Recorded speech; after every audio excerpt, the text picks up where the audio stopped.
Hey everybody, this is Dave from the Dave in the Morning Show, and I want to let you know that I tune in every week to listen to a great podcast right here on UFO Buster Radio. That's right, I go to the website ufobusterradio.com and also tune in to all kinds of different platforms. Oh yeah, these guys are going out of this world.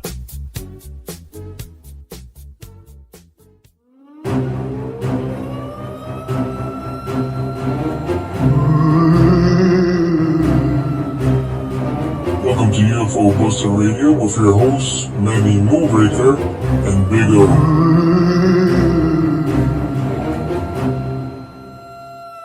Welcome to UFO Buster Radio with your host, Manny Moonraker and Big O. Now, this is episode 22, and today is a good day. What about you, Manny? How are you doing? It's a fantastic day, and we have Jim Marlin on the line. But before we get started with him, let's let the people know this is our second attempt in trying to record this episode. All of a sudden, we've had a lot of random technical issues that we've never experienced before, and I think Jim Marlin might have an answer for that. And Jim, sorry we've had to restart a second time, but go ahead and let people know who you are. Well, I'm from Texas, and from Central Texas. I've spent most of my life in the music business, promoting concerts, and I started out in the club business. I had the first two clubs on 6th Street in Austin, and I promoted Willie Nelson's first picnic in Dripping Springs. And then I toured with him, off and on for 8 years. And, we were good friends. And we spent a lot of time experimenting with various drugs, trying to reach different levels of consciousness. And we succeeded very successfully. I guess I should tell you that the reason that we're probably having problems is I have a friend who is an alien. And I've known him all my life. I try to ask him questions about everything, and he blocks my mind. He lives 10 miles away from me. When I had him come to my house, and I was going to ask him all these questions, driving me crazy. And I said, he's got to answer some of these questions. Every time I'd go to ask him a question, he would block my mind. My mind would go blank. And I said, man, I asked him, I said, don't do this, man. Stop blocking my mind. He just smiled at me. And I think he may be interfering with this program. We'll find out if this works or not. That could be it, actually, because, like I said, we never had all these issues before. So let's start it from the beginning again. When did you first started, feeling like you've been having these encounters or experiences? When I was in elementary school, these aliens would come through the wall at night in my room. And I'd be paralyzed. I couldn't move. I couldn't speak. And they would take me right through the wall and take me to a spaceship. And, I have no memory of this. Continued to happen. And, as soon as they would leave, I was able to scream. And my parents would come running into the room, and I would tell them, I've been abducted by these creatures. I was just in elementary school. And I said, they take me right through the wall, and they come right through the wall. And, of course, my parents told me I was just having bad dreams. But it went on. And finally, my mother told me, she said, look, nobody can go through a wall, so you're having a bad dream. So I just wrote it off to that. And then years later, in 1976, I was promoting a big outdoor concert in Proctor, Texas. Late one afternoon, right about sunset, these two friends of mine that I grew up with showed up. And they lived pretty far away from where I lived. Kind of unusual for them to show up, like they did. And they told me that they wanted to show me something. Okay. And they told me to put my kids, my two boys, in the back of the El Camino, and we'd drive down to the lake, and they'd show me whatever it was they were going to show me. So we drove down to the lake, and I found a secluded spot. I got out and walked out and looked at the water and turned around. I said, okay, what do you want to show me? And they said, well, look behind you. And I turned around, and there's this metallic object, huge. It wasn't that huge. It was probably about, say, 30 feet long and probably 10 feet tall. And it was football-shaped, only there were no curved lines. It was all straight lines. And there were no seams, no windows, no doors. And it made absolutely no sound, and it was just suspended about 4 or 5 feet off the water. So, Jim, around what year was it that this occurred? It was 1976. 1976. So do you think that they knew about this craft? Quite obviously they did. I mean, they said they wanted to show me something, and that's what they showed me. They wouldn't explain it. I asked them, please, what is this? What the heck is this thing? Now, one of the things that you mentioned sorry for interrupting you, but one of the things that you mentioned in the last time that we thought we was recording was that your children was there, but they don't remember, and they were approximately how old again? They were probably about 4 and 5. They were just little boys, but, they saw the thing just like I did. It was 2 friends who took you up there, correct? And one of them has since died, and he was just a normal human being. But okay. Anyway, I always, for years, I thought he was a hybrid because he had this incredible IQ, and he seemed to know everything about the astronomy. And anyway, he wouldn't explain what this thing was. He told me he had to get back home, and he drove me and my boys back up to my house. And all the way there, I'm trying to get him to explain to me what the heck that thing was, or how did he do that? How did he bring that thing down? He wouldn't explain anything to me. And so after that, I did the concert, and then I moved to California because there's so many people out there, it's easy to sell out concerts. And I found out that nobody was promoting the Valley, but Mafia had L.A. and Bill Graham had San Francisco. So I took the Valley, and for 15 years, I promoted concerts in the Valley from Stockton, Fresno, and Bakersfield. I'd run bands through the Valley. So you're actually pretty well known and connected. Yeah. Anyway, one night I was in California, and I was laying in bed thinking about a business deal I was working on, when suddenly this voice started speaking to me, and it was these aliens, and they told me that they'd been with me all my life, and that they were the ones that were coming and getting me when I was in elementary school. And they said that they'd been with me my whole life, and the reason was because of my genetics. They said that I have a rare survival gene that only Native Americans have, and I have Apache, Comanche, and Cherokee in me. They told me a whole lot of things about my life, and there was a time in my life when I had this serious problem, and I prayed to God to help me and give me an answer for this problem. And this voice spoke to me, and I thought it was God speaking to me. Well, they told me that it wasn't God speaking to me, it was them, and that they had solved my problem for me, which was, this was all pretty shocking. And anyway, I asked them where are you? And they said they were above my house in a craft. And they told me that the earth was going to go through some really rough times, and a lot of people were going to die, that there were going to be floods and disasters of every kind on major scale. There would be floods, hurricanes, famines, droughts, you name it, it's all going to happen. And they wanted me to tell people about this, and they wanted me to tell people that they were real and that they exist. And the reason is because when the earth, there's going to be polar shifts. Everything you can imagine is going to happen. And a lot of this stuff has already happened. A lot of it's already started happening. And they said that they would try to save as many of us as they could because they said that we are their children, that they put us here. And they said the reason they don't come down and land and say, here we are and solve all our problems is because the human mind is not evolved enough to accept the reality of their existence, which makes a lot of sense. So I have spent my life telling people about them and trying to prepare them for this end times, because they told me that most people would go insane when they do come down. Now, some of the things that you were saying is, from my understanding, is true to a point. So I can kind of understand or kind of realize that you might be onto something, like the polar shifting. For example, I know for a fact that there's an airport around where I live.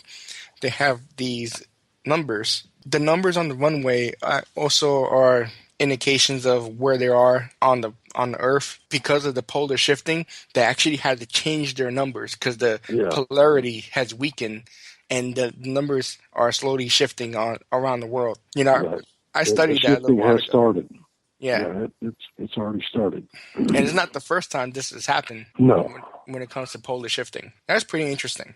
Well, anyway, I was on the road with Willie Nelson we were at Lake Tahoe at the time, actually.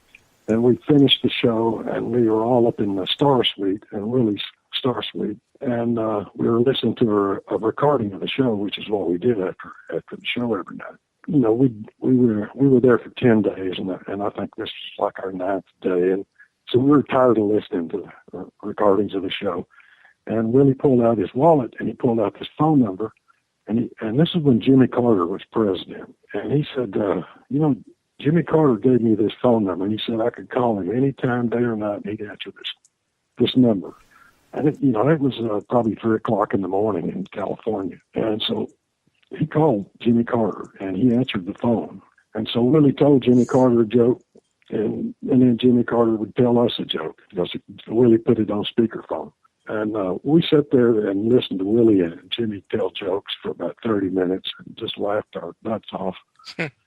And then Jimmy Carter invited Willie to come to play the White House the next night. And he said he would send Air Force One to Reno and send the Secret Service people over to vet everybody and fly us to the White House and do that show.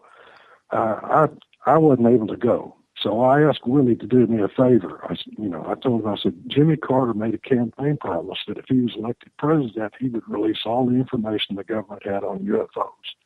Well, he got to be president. He didn't release the information. So I asked Willie to ask him why he didn't do that. Well, Willie went to the White House, and he came back, and he told me that Jimmy Carter told him that, yes, UFOs were real, but that he could not release that information because it would cause mass hysteria, panic, and the stock market would crash, and there wouldn't anything good would come from it. So that's Jimmy Carter saying they're real. So anyway, and then these aliens told me that they wanted me to move to Taos, New Mexico. So I did. They told me that the Indians own a big mountain there. The Navajos own this huge mountain, and they call it the Magic Mountain. And nobody can set foot on it except for the Indians. If you do, you disappear. I've never mentioned this on a radio show, at least, because I didn't know whether they wanted me to give their location away. But I saw a thing on TV the other night it was a show called Aliens: The Untold Story, I think is what it was. And this guy actually mentioned Taos, New Mexico. And it was the first time I'd heard anybody mention it. So I feel like that I can mention it now. They had underground bases all over the planet, but their main base was in Taos, New Mexico. And, so this is a lot of information that you have, Jim. So I guess let's kind of dial it back a second, and let's go back to the Jimmy Carter and Willie Nelson connection. Was there any time during that period that you shared this information, let's say, with Willie Nelson? Oh, sure. I told Willie all my stories. Yeah, he knows all about them, too. Is it something that you guys shared as far as a shared belief that, what your experience was and whether or not that not just Willie, but everyone around you, do they actually kind of believe in what you're telling them as far as your experiences? I have a lot of friends all over the country, and they've all heard my stories, and I believe they all believe me, and they're all still my friends, and they all say they believe me. And I'm an honest person. I honestly am. I've tried to be a righteous person my whole life, and something that added to that was,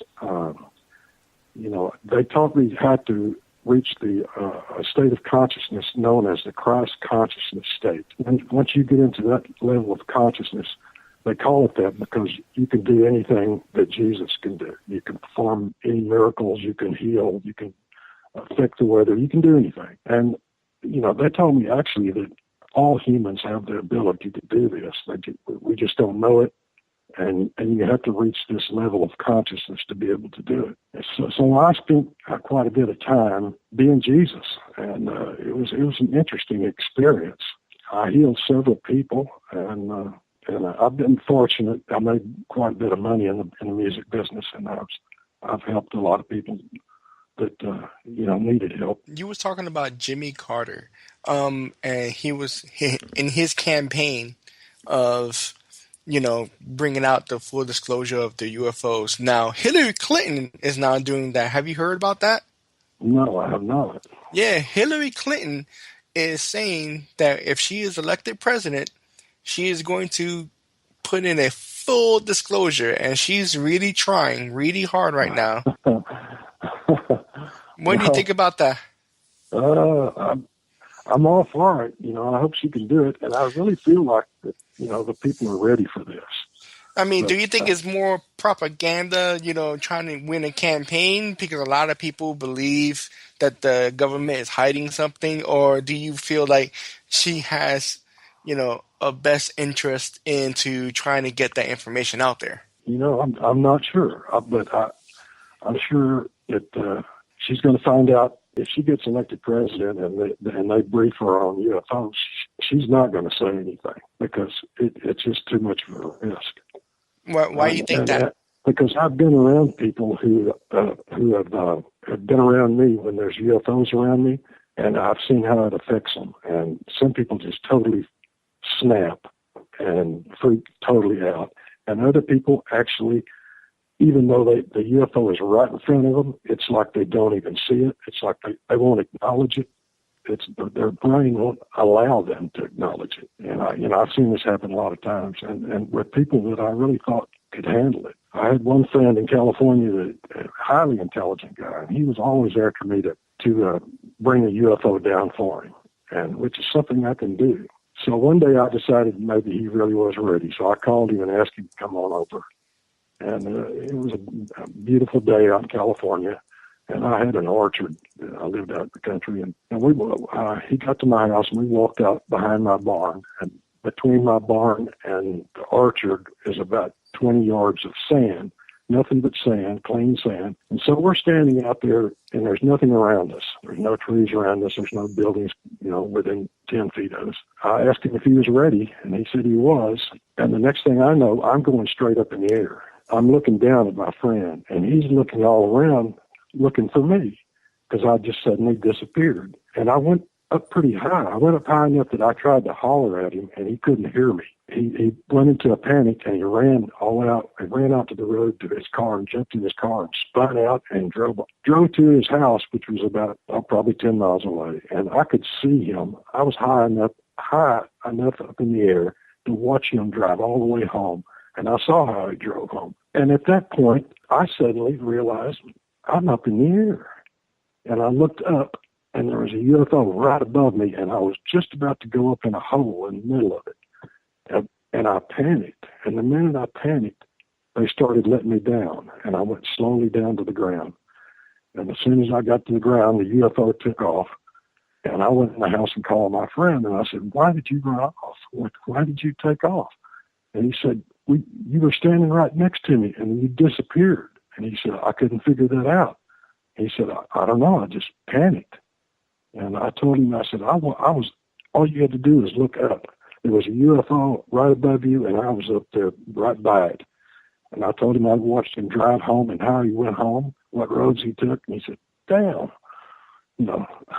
he should have stayed. He should have looked up." It's like some people are not ready, and they know they're not ready, and so they don't push it. Now, people. Have you ever documented any of these encounters in any way, shape, or form? Have you ever documented like any video, audio of encountering with the UFOs or anything like that? No, other than seeing them with friends. I've documented them that way. I've had friends with me when they were present, but I asked them one time if it was okay for me to take pictures of their craft. And they told me, sure. So we went out and my wife and I went out and bought a new camera. And every time they would appear, we would be so, I don't know, just stunned by it. I mean, I've seen them so many times, and I never failed to be just totally blown away by it. But we would not think to take a picture. It just wouldn't even occur to us. I don't know if they had something to do with that or not. Anyway, like I said, they had me moved to Taos, New Mexico. And they told me that inside this magic mountain is a golden pyramid, and inside the golden pyramid is the body of Jesus Christ. And the mountain range that this mountain is a part of is called the Sangre de Cristo Mountains, the blood of Christ. Nobody seems to know why that is. But there's a lake on top of this mountain, and the UFOs they enter the mountain through this lake. And, I live there. So, and everybody that lives there watches these UFOs go in and out of that mountain all the time. But, first thing I did was I went to see the Navajo medicine man, their shaman. And I told him I had one question for him. He was really a unique being. He was 65 years old, and he had long, gray pigtails, and he had steel blue eyes, and he's full-blood Navajo. But, I asked him, what's inside the mountain? And he looked at me and smiled, and he said, inside the Magic Mountain is a golden pyramid, and inside the golden pyramid is the body of Jesus Christ, which is exactly what I was told. So, anyway, I go back on the road with Willie and with other bands I was promoting. At another time, I'm back up in Lake Tahoe with Willie. It was our best gig. It was a 10-day gig. And so we're in one place for 10 days, which is nice. But we just finished the show. These beings contacted me. They spoke to me telepathically all the time. And they told me they needed me to be in Taos the next night.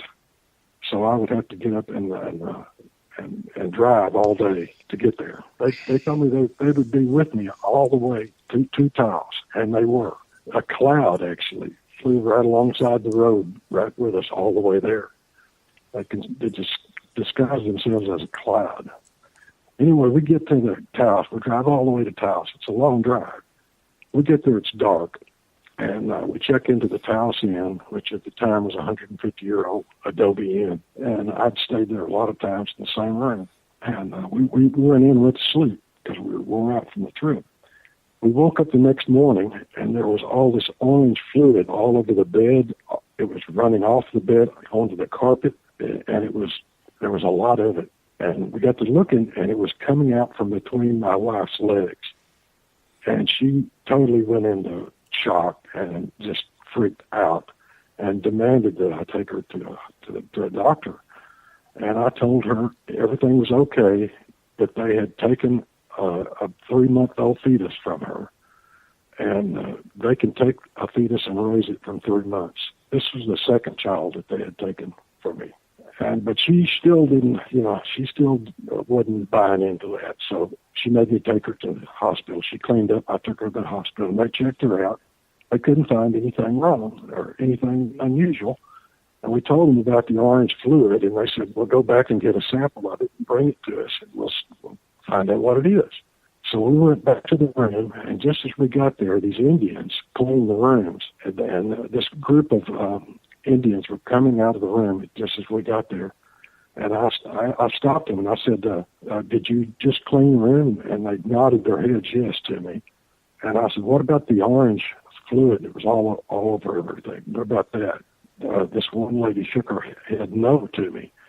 And so I took off running for the room and looked in there, and it was completely cleaned up.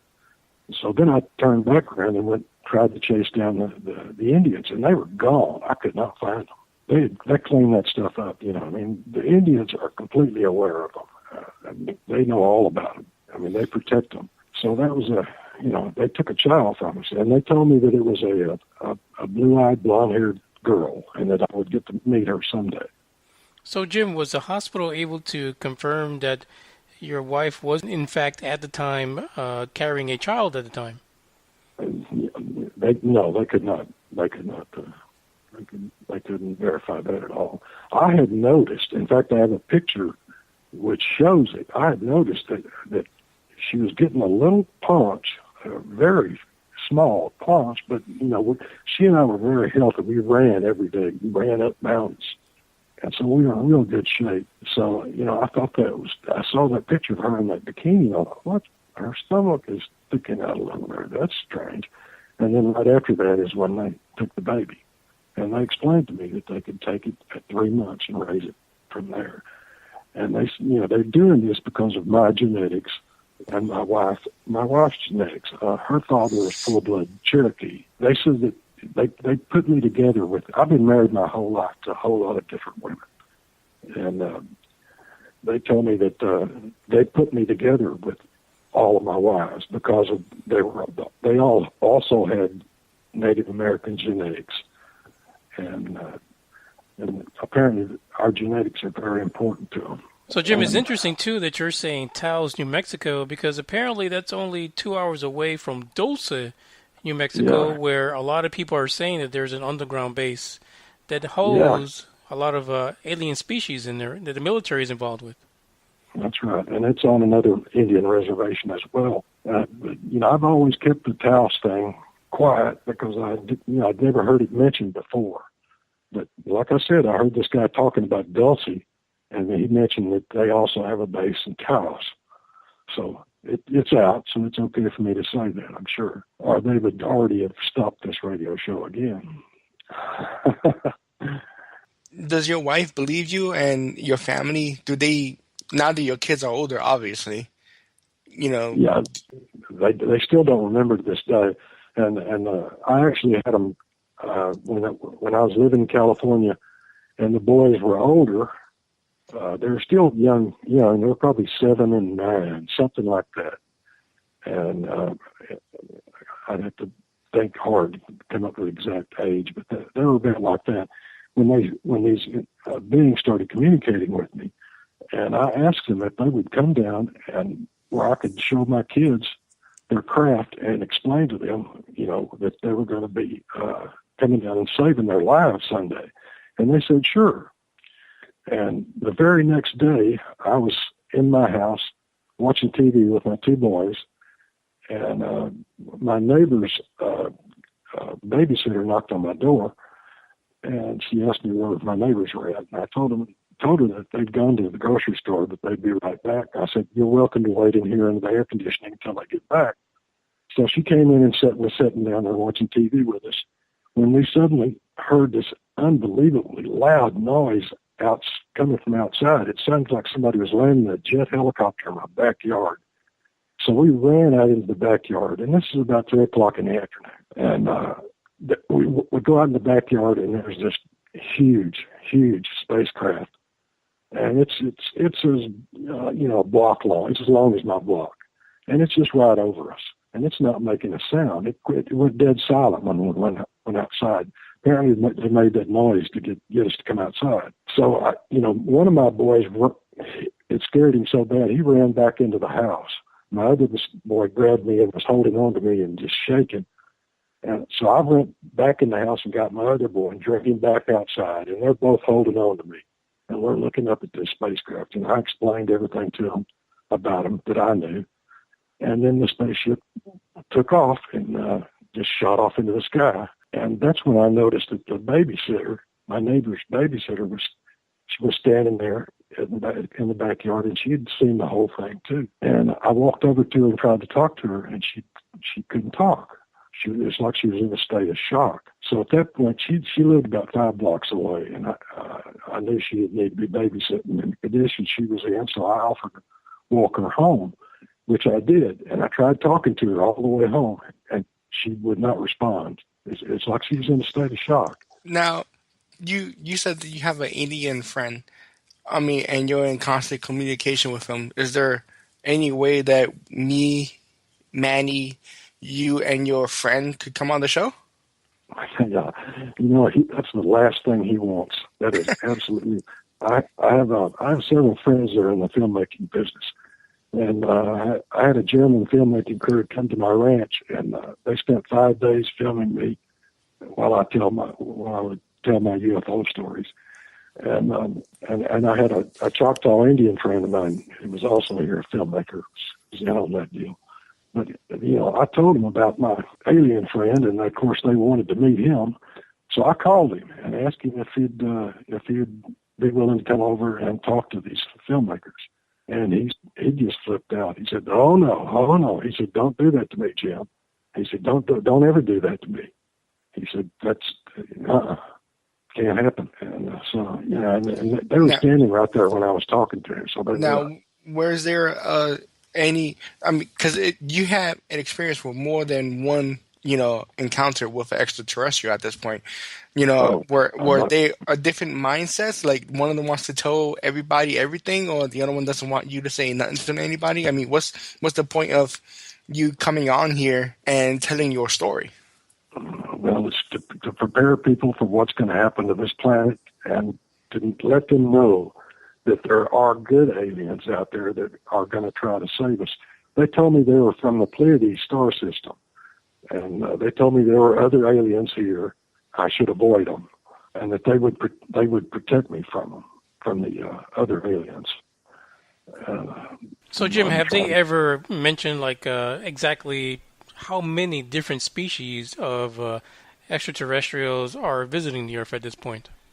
They've never mentioned that to me, but of course, I've read that the government has a book with pictures of over 500 different species that have visited this planet, and they communicated with all of them. Our government has, and some of them are evil, as anybody that's read about Dulcie, will know, and they're considered the reptilians.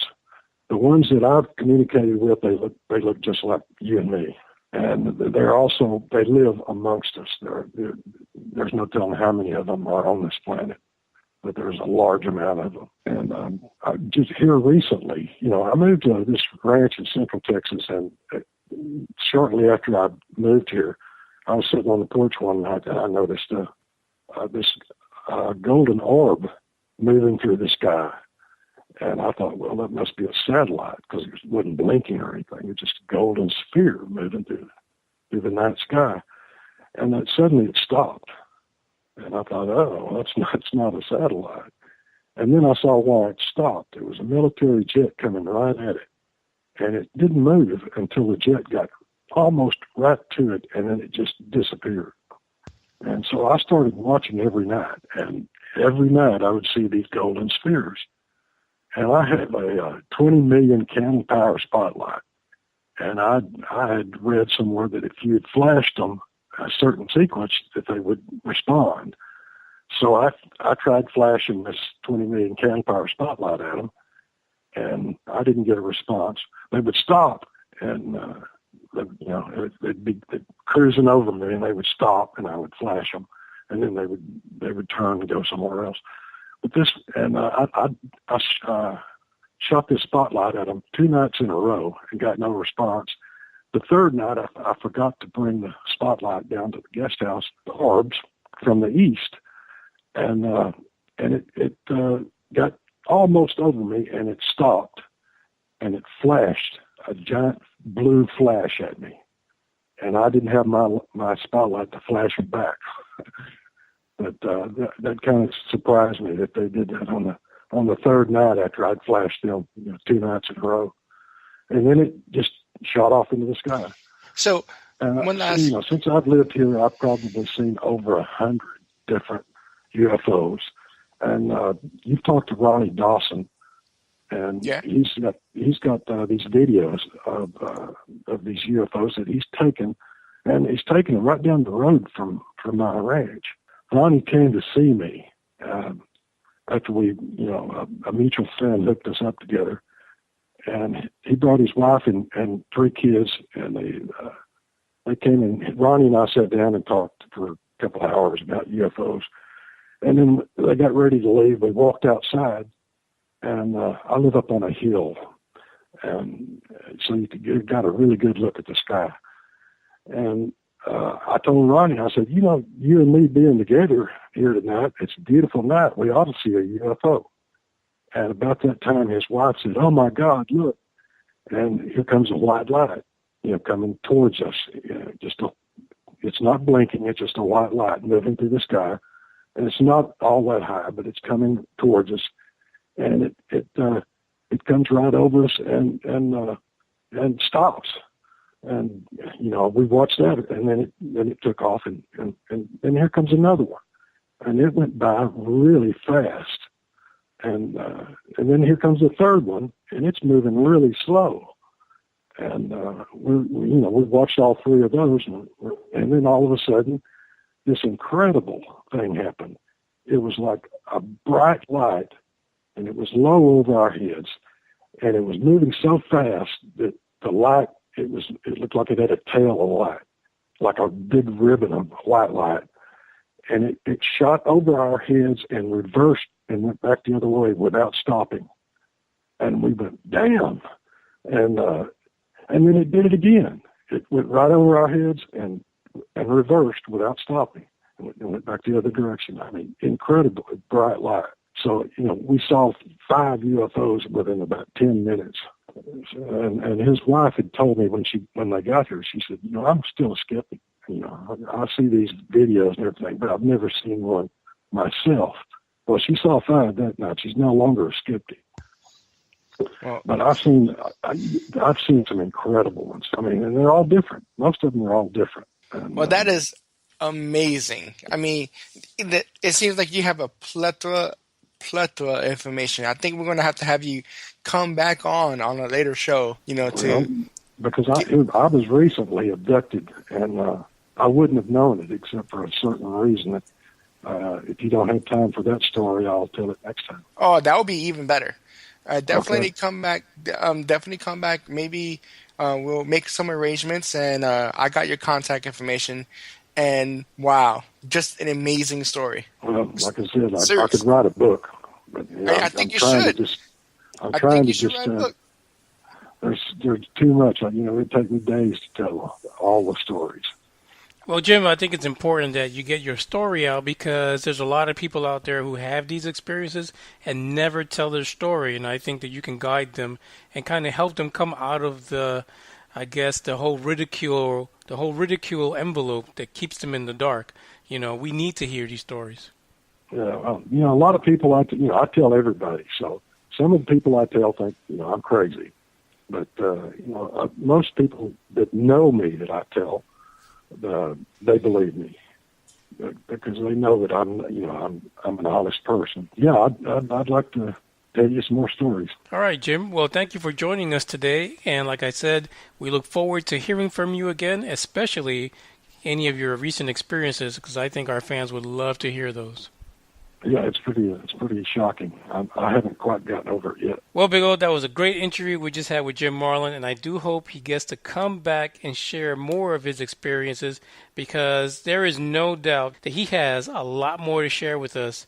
And, historically, he's been in contact with a lot of people in high places, and he's had even more contact with extraterrestrials. Yay. But apparently, this week, we also have a great track that was submitted to us by someone you know. Yeah, actually, it's one of my good friends, DJ Knox, the MD. He hooked me up with DJ Keys. Now, DJ Keys has a nice track called Passion, and it's going to be nice, smooth, and yet UFO-y. Well, we want to thank everyone for checking out UFOBusterRadio.com, checking out the podcast, and listening to us week after week. And again, thanks to Jim Marlin, Ronnie Dawson, anyone else that's joined us live. And we welcome anyone else that wants to share this story to join our podcast, join our website, share your story, and let people know what's really going on. So, for Manny and Big O, ciao.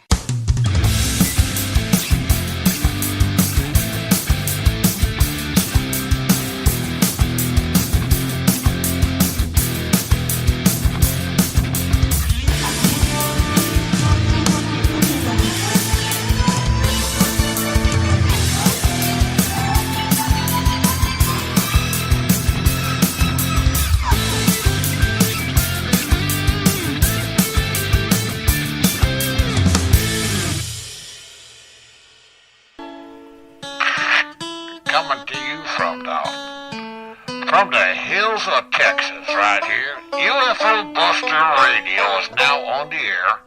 You can visit Manny and Big O at UFOBusterRadio.com. That's right, this is Bubba Doohickey saying, boys, squeal like a pig. Oink, oink, oink.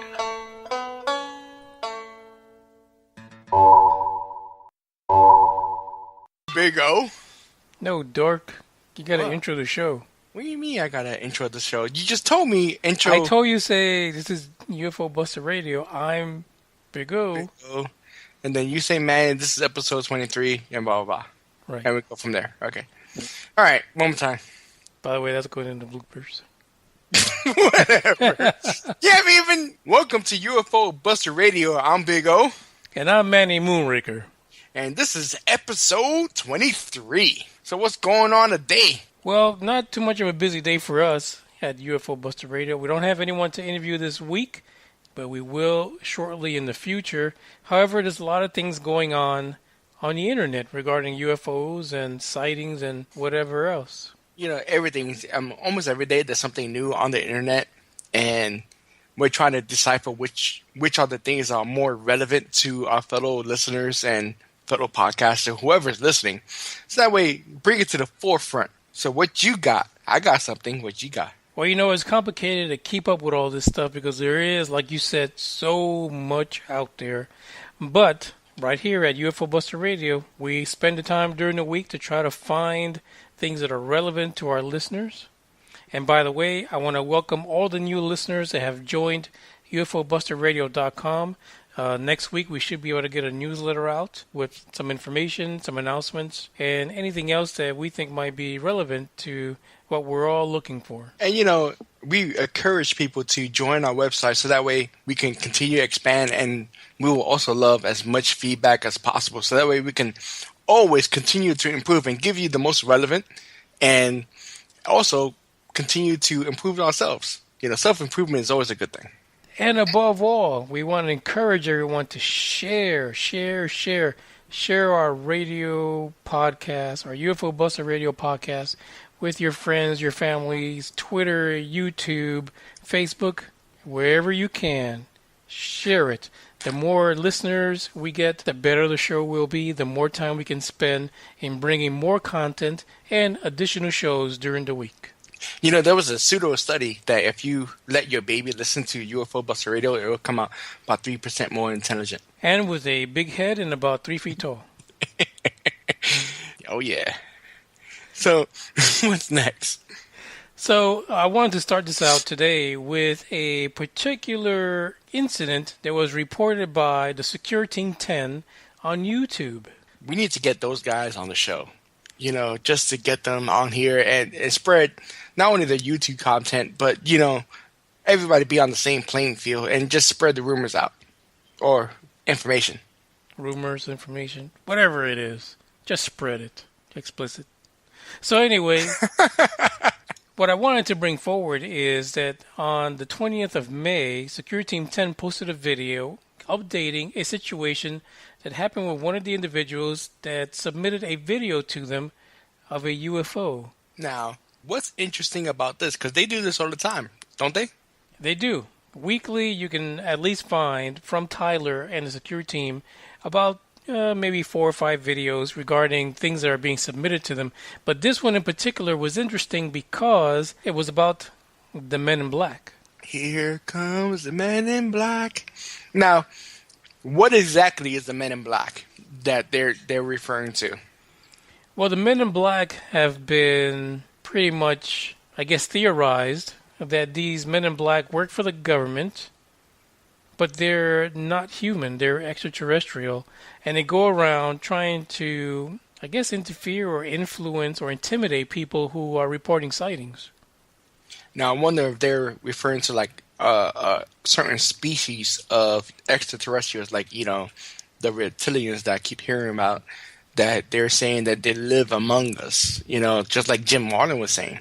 Well, it's weird because a lot of people report them as being more human-like, but you do get those reports that say that there's a lot of reptilians out there that are able to look like humans. Exactly. So this report was interesting because apparently the security team actually posted this video and never mentioned where the video was recorded or the name of the individual who posted or submitted this to them. A few days after the video was posted, apparently the wife of the individual that sent the video to the security team received a visit from the Men in Black. That's very curious how they know. And that will mean that they have connections to the server or some type of connections to trace it back to whoever sent that video, which is almost terrifying, but curious as to how much technology they have. Well, there's 2 things that I was kind of perturbed about when it comes to this video that the SecureTeam10 posted. One is, of course, they said they're not going to disclose the individual's name, even though they were sure that this must have been disclosed through their interaction with the security team because they apparently did not share it with anyone in their own circle or social connections personally. Now, what's strange about this video is that the SecureTeam10 actually decided that they would not disclose which video it was that this incident was started through. So that brings a question. Would it be easier to disclose the information so that way that person gets kind of protected by the society around them that believes in UFOs and stuff like that? Or is it better to, keep your sources secret so that way they won't, be put out there? It's kind of like a catch-22 in all situations, I think. Well, here's the thing. Is it a disservice then to the UFO community and those that believe to say, we're not going to say which video it was that caused the Men in Black to show up? Well, that is very true. Instead of, hiding that video, because that video could have some significant relevance to, where we're trying to disclose any information. I kind of understand what you're trying to say there. Yeah, I think it kind of was important for the security team to at least identify that particular video so that we can see what it is that would have the supposed Men in Black show up at someone's home who reported a video anonymously to inquire about a UFO sighting. So according to the video, the wife of the individual received a visit from the Men in Black.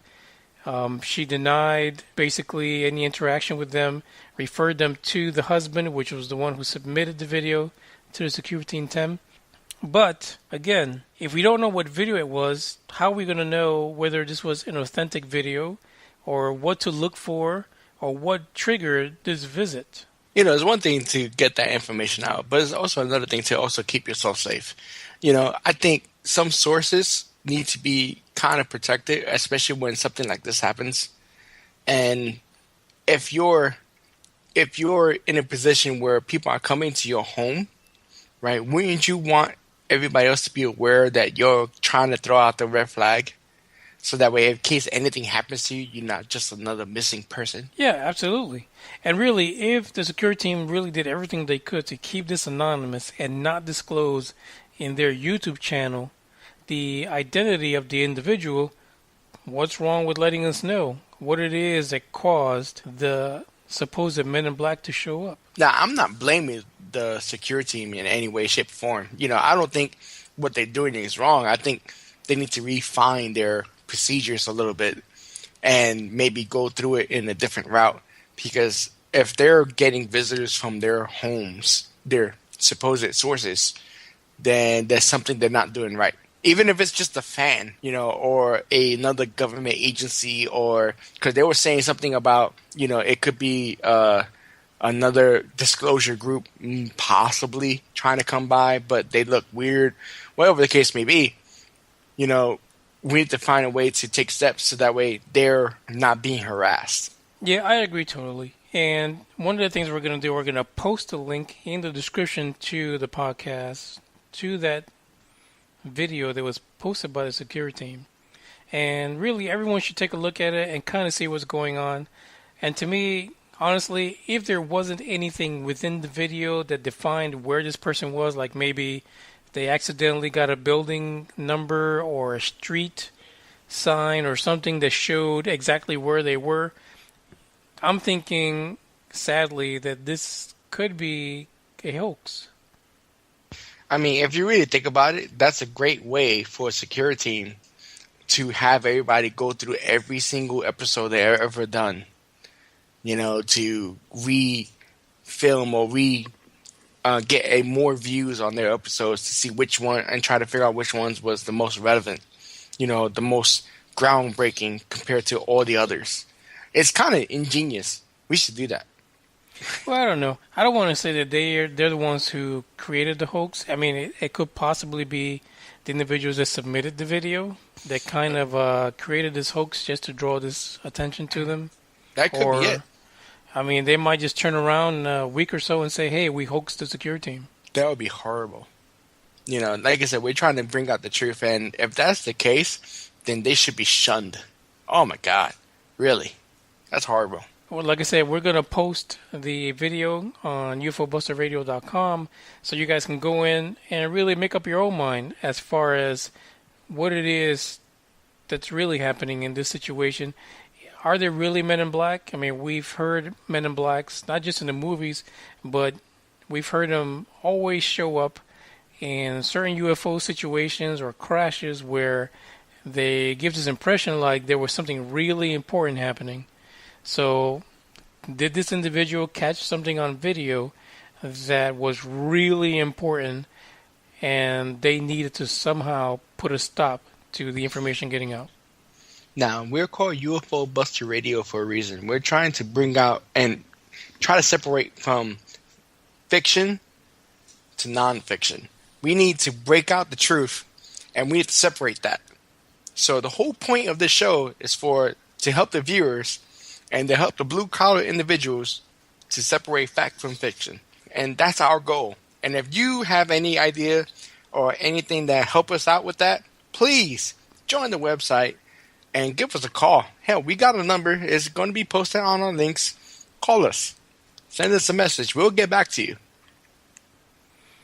So I think what we're going to do is going to try to reach out to Tyler from Secure Team and see if possibly we can get him on the show in the next coming weeks and kind of talk to him about the situation, because it's interesting, and there is that situation where you're like at a crossroads. What do you do next when you receive this kind of information? I think Tyler will give off the impression that we need to keep going forward. I don't think if we continue going with the videos and stuff like that, there's going to be a lot of questions involved.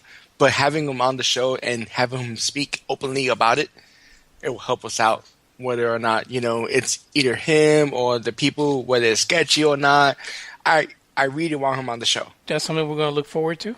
And before we go into the ozone for today, I wanted to make sure that we took the time to thank our special guest, Jim Marlin, from last week. Jim is awesome. I love Jim. I mean, he has a plethora of information that I just enjoyed. And though we probably didn't talk much and let Jim roll with his information, I'm not going to lie. I want him back on the show. We're going to keep him on our close contact list and keep him, because he's been dealing with this for a lifetime. So there's no telling what tomorrow will bring with him. Yeah, and he actually left off the show wanting to share a recent abduction incident, and we're definitely going to reach out to Jim in the next few weeks to try to get him on so that he can tell what his experience was with the abduction situation. I gave Jim a link to our website so that he would join our website, so that way he will be able to post his incidences and go from there with his just any abductions, and he'll be able to start forums and chat talks on our website. And so also, before we go to the ozone, I want to just make an announcement that we have a track that we're going to play at the end of the podcast, as we did last time for our outro, and it is a track by Max Vell from SoundCloud.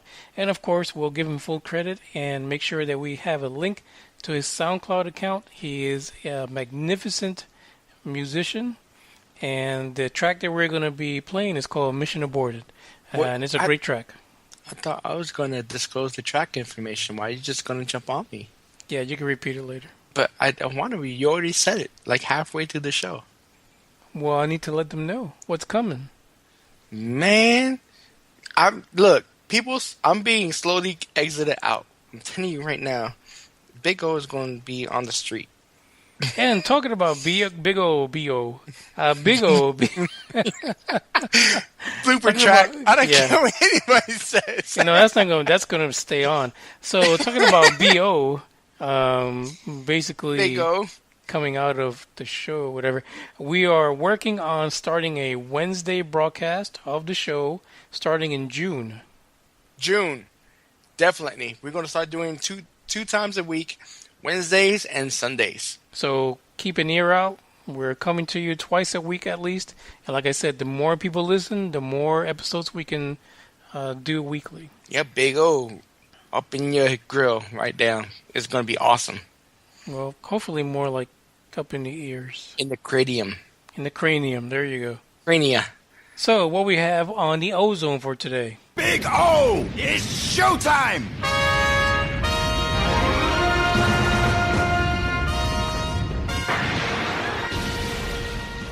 On the ozone, we're going to talk about political stuff. And as much as I hate talking about political stuff, it just seems to be in the forefront.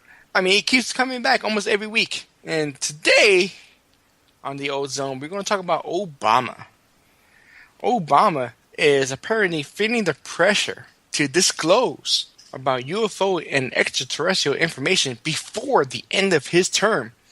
But this information is coming from my favorite person in the whole wide world. It's coming from Stephen Bassett. And wouldn't that be like the ultimate mic drop if at the end of his term he decides to just say, hey, we're visited by aliens? I mean, you know how much pressure would the next president would be to have to finish disclosing that? Exactly. Even if he says, my name is Barack Obama, and we've been visited by aliens, and the United States knows.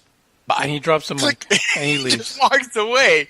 That would be so epically awesome, right?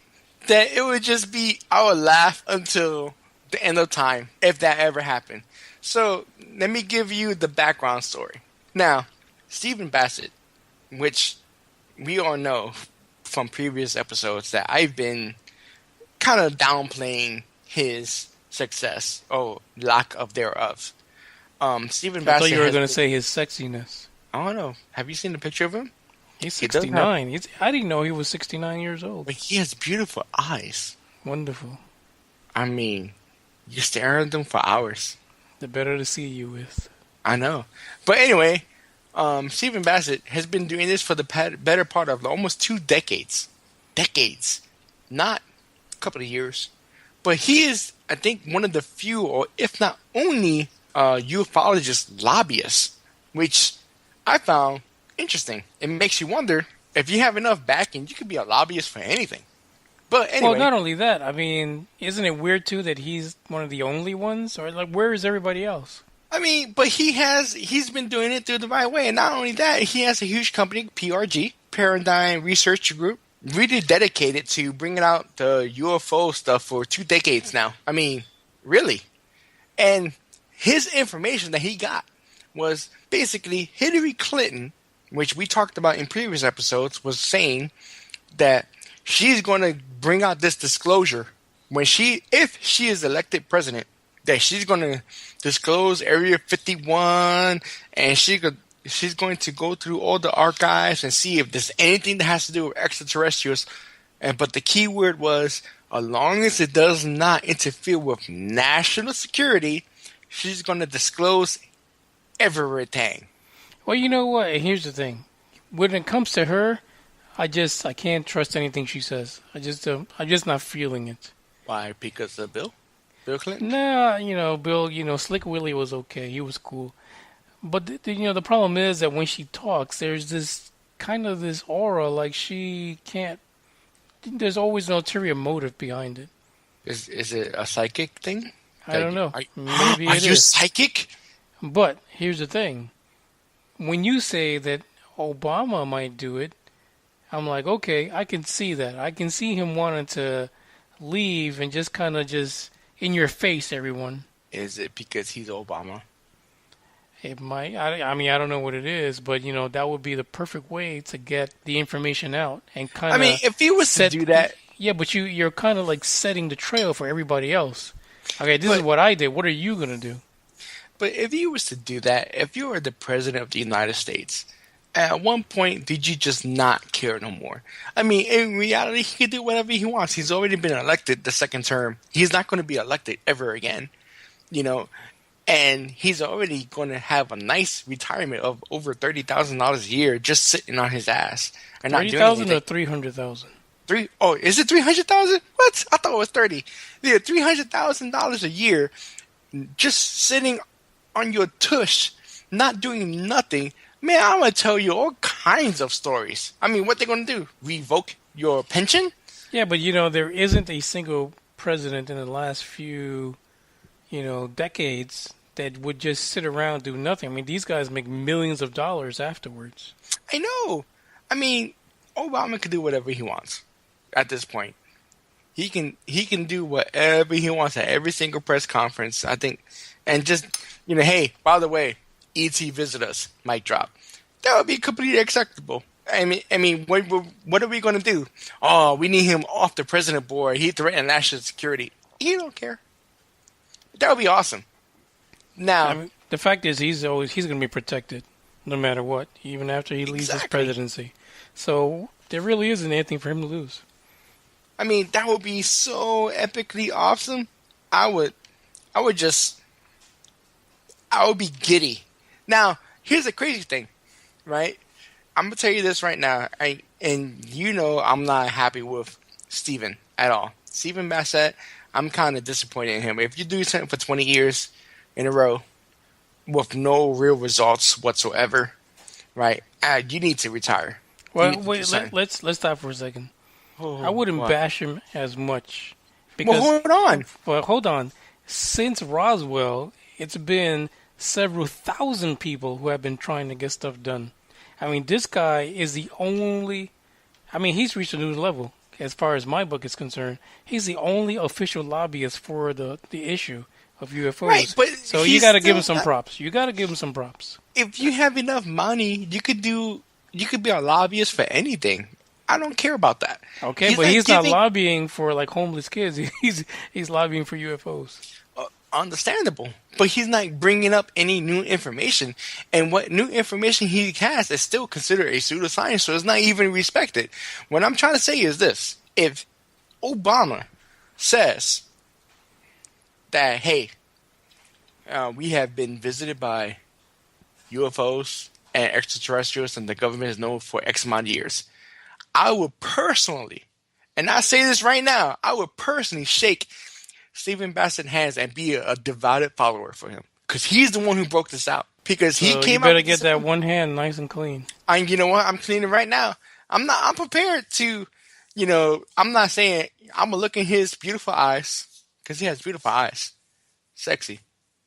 I would look at him for hours, and I would say, thank you so much for your dedication and whatever it takes for us to go this far. But in reality, the only reason why Obama is even considering, supposedly, this is because of Hillary Clinton.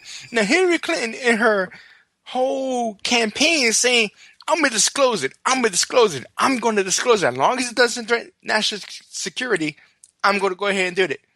It's going to be done. Now, it's putting all this pressure on Obama. Not really, but really. It's putting this little bit of pressure on Obama. And, Obama don't care no more. He's like, hey, I've already done my 2 terms. I'm good. 8 years down. What do I got to lose? Well, I think logic dictates. If you take into consideration the past, neither one of them is going to say anything that's going to further anything regarding ufology. Well, I'm hoping it does. I mean, I'm being optimistic. Now, once again, it also has to do with Mr. Podesta, who was on, Obama's head of managers, and now he is a campaign manager for Mrs. Clinton. Campaign manager John Podesta has been a well-known, ufologist or UFO enthusiast for a very long time, and I'm pretty sure that he's pushing the issue for Clinton and is putting the pressure on Obama. And if all this comes to pass, it's just going to be awesome. Yeah, we'll just have to wait and see. I mean, I guess the question there really isn't so much Clinton or Obama, but what's the deal with Podesta? Why is he so focused, and why is he really pushing someone to disclose his information? What does he know that's causing him to be so driven about the topic? I don't know. It could be something that he was just, driven to bring out the disclosure. It could be the fact that he actually seen some paperwork, accidentally came across something that piqued his interest and he wants to be made public. Because it's one thing to say that, hey, I saw these paperwork and blah, blah, blah. But it's another thing that when that information is made public, then that would be awesome. Well, I guess we'll have to see. There's very little time left for Mr. Obama to drop the mic. So, guess we'll see what happens. Yep, I think so. I'm telling you this right now. I'm the one who said it. Big O said it. That if all this comes to pass, I am going to, myself, I will drive to see Stephen Bassett personally and shake his hand. I will videotape it and put it on YouTube. I'm telling you, it's going to happen. If this comes out through Obama, I will get that done. So what else you got on the ozone? That's all I got. Fantastic. So anyway, we want to remind everyone to please reach out to us, share our show, log on to UFOBusterRadio.com, register, interact with us. We do a great job of getting out there and, interacting with the people that register, because without you guys, why would there be a UFO Buster Radio? Everything relies on you guys.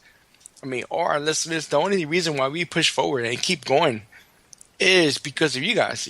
Every time we get another follower or another listener or another listen, it just encourages us to continue going and to try to continue to improve. And once again, if you help us by joining our website and making it bigger, better, faster, bionic man style, we will definitely keep it growing as much as possible. And also I want to mention that we're not just getting followers or listeners from the U.S., we're getting from everywhere. The Middle East, we're getting people from the UK, we're getting people from South America. I mean, we've got quite the variety of people listening to the show. And we want to hear your stories from around the world. I tend to focus more on the U.S. because I kind of understand the U.S. But if you got things going on in Finland, you got things going on in Japan, you got things going in Saudi Arabia, I don't care. Just tell us and we will throw it out there. If things are going around the world that is extraterrestrial related, please, in order for us to get the information out there, we just need you to tell us. And we will do our research and figure it out. And so before we go on to our outro for our chosen artist this week, I want to welcome Kazam and Little Star-Lord to UFOBusterRadio.com. And thank you for registering. My Star! What's going on, Star? And Kazam! Kazam. That's going to be interesting. I like that name. I could say that all the time. Kazam! So any last words before we end this episode? Well, am I going to do the outro? I guess if you can, go ahead. Anyway. So our outro today is from Max Vale. The song is called Mission Abort. It is electro. It's been about a year since he made it. Oh my God, it's so sexy. I like it. And it's going to fit in just fine. Hopefully you check him out on SoundCloud and hook it up. He's going to post a link to Max Vale. And he actually reached out to us, so we reached out to each other. And he's also from Finland. Yes, Finland! So thank you for listening today, folks, and we'll see you next week. All right, so from Manny and Big O, ciao.